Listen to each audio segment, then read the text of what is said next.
তাহলে সৎপাত্র লিখেছেন কে? কবি সুকুমার রায়। শুনতে পেলুম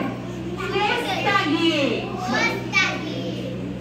পুরোটা বলবে। শুনতে পেলুম পোস্তা গিয়ে, তোমার নাকি মেয়ের বিয়ে, গঙ্গারামকে পাত্র পেলে,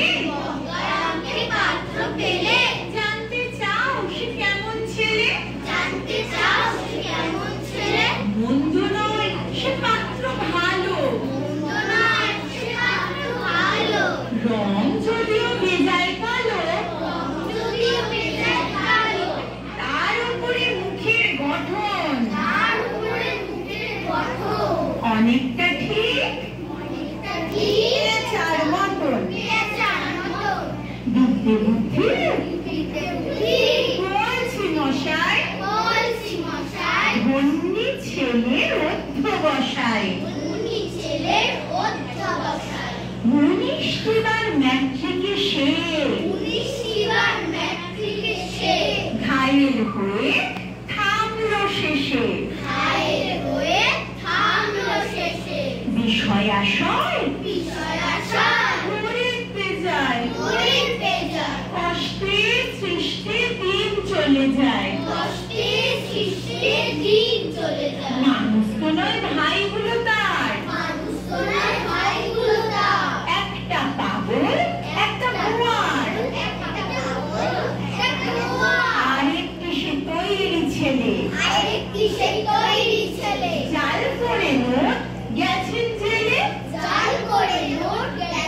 জেলে,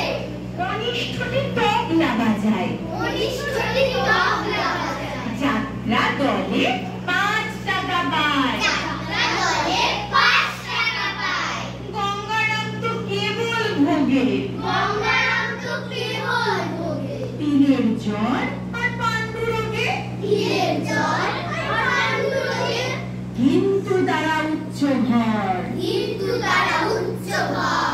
কংসরাজের বংশধর, শ্যামলাহিরি বনগ্রামের কি যেন হয় গঙ্গারামে, যা হোক এবার পাত্র পেলে, এমন কি আর মন্দ ছেলে, যা হোক এবার পাত্র পেলে, এমন কি আর মন্দ ছেলে।